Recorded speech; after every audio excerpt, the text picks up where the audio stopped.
तो हम बात कर रहे हैं डॉक्टर मनमोहन सिंह के निधन की। और कल रात उन्होंने अंतिम सांस ली। 92 साल की उम्र में उन्होंने इस दुनिया को अलविदा कह दिया। आपको बता दें, कल रात 8:06 पर दिल्ली के एम्स अस्पताल उन्हें लाया गया था, जहां 9:51 पर उन्होंने आखिरी सांस ली। 10 साल तक देश के प्रधानमंत्री रहे मनमोहन सिंह लंबे समय से स्वास्थ्य संबंधित समस्याओं से जूझ रहे थे। इससे पहले भी उन्हें कई बार अस्पताल में दाखिल कराया गया था। केंद्र सरकार ने उनके निधन पे 7 दिन का राष्ट्रीय शोक घोषित किया है। साथ ही शुक्रवार के सभी कार्यक्रम कैंसिल कर दिए गए हैं। डॉक्टर मनमोहन सिंह का अंतिम संस्कार कल यानी शनिवार को किया जाएगा।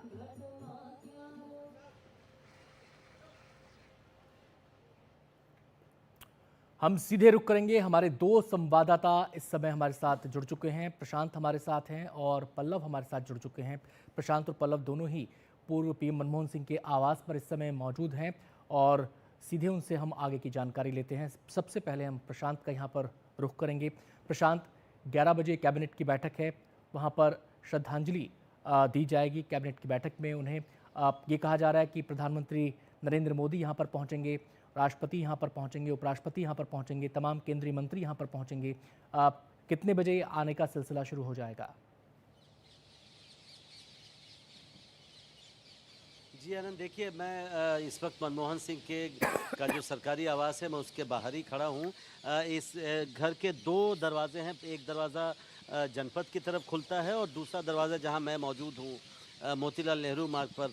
तो इन दोनों दरवाज़ों पर धीरे धीरे जो सिक्योरिटी है, मैं जब यहाँ पहुँचा था सुबह में और आपसे मैंने बात की थी आनंद, उस वक्त यहाँ पर बिल्कुल एक तरह से सन्नाटा था, कोई ज़्यादा हलचल नहीं थी। लेकिन जब से अब धीरे धीरे पिछले कुछ समय से यहाँ पर सिक्योरिटी थोड़ी बढ़ाई जा रही है।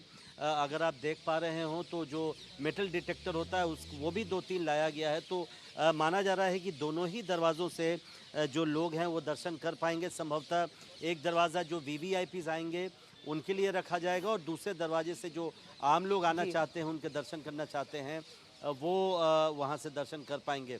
जाहिर है राष्ट्रीय शोक की घोषणा की गई है। के पास भी चलते हैं, जो पूर्व प्रधानमंत्री मनमोहन सिंह के आवास पर ही मौजूद है। पल्लव, कहा जा रहा है कि वो पहले भी कई स्वास्थ्य संबंधित समस्याओं से जूझ रहे थे। आखिर क्या हुआ जो इस तरह से उनके निधन की खबर आ गई? हाँ बिल्कुल आती है। डॉक्टर सिंह जो है वो लगातार जो है उम्र की संबंधित बीमारियों से जो जूझ रहे थे और ये बताया गया कि जो है उनको लंग्स इन्फेक्शन हुआ था। उस वजह से कल उनको जो है एम्स के 8:06 पर इमरजेंसी में लाया गया था। उसके बाद उनके डॉक्टरों ने जो है जांच की थी। उसके बाद आधिकारिक तौर पर जो एम्स ने है वो 9:51 पर के बताया कि 9:51 पर पूर्व प्रधानमंत्री डॉक्टर मनमोहन सिंह जो है नहीं रहे। उनको बचाने की भरपूर कोशिश की जो एम्स के डॉक्टर थे, लेकिन अंततः उनको नहीं बचाया जा सका।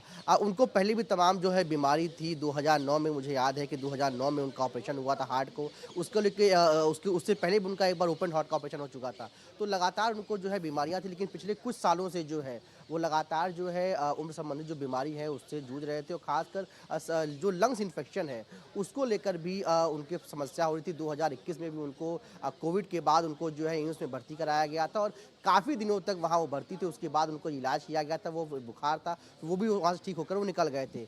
तो कल जो जानकारी मिली उसके मुताबिक यही था कि लंग्स इन्फेक्शन की वजह से उनको वहाँ पे लाया गया था और करीब 2 घंटे की कड़ी मशक्कत के बाद डॉक्टरों ने जो तमाम पैरामीटर्स उनकी जाँच की, तमाम जाँचें की, उसके बाद ये घोषणा की गई करीब जो है 10:15 के करीब जो है कि 9:51 पर पूर्व प्रधानमंत्री डॉक्टर मनमोहन सिंह जो है नहीं रहे। आती जी पल्लव, आपसे हमारी बातचीत जारी रहेगी। प्रशांत के पास भी हम जाएंगे। तो एक जिजीविषा मनमोहन सिंह के पूरे जीवन में दिखाई देती है। तमाम तरह के विपरीत हालात रहे, लेकिन उन्होंने कभी भी उम्मीद का सहारा नहीं छोड़ा। ये उनके जीवन सफ़र में भी दिखता है। ये दृढ़ विश्वास, ये दृढ़ संकल्प उनके जीवन सफ़र में भी दिखता है, उनके जो राजनीतिक करियर है उसमें भी दिखता है। और इन तमाम अपने फैसलों की वजह से और अपने दृढ़ संकल्प की वजह से वो हमारी स्मृतियों में हमेशा बने रहेंगे।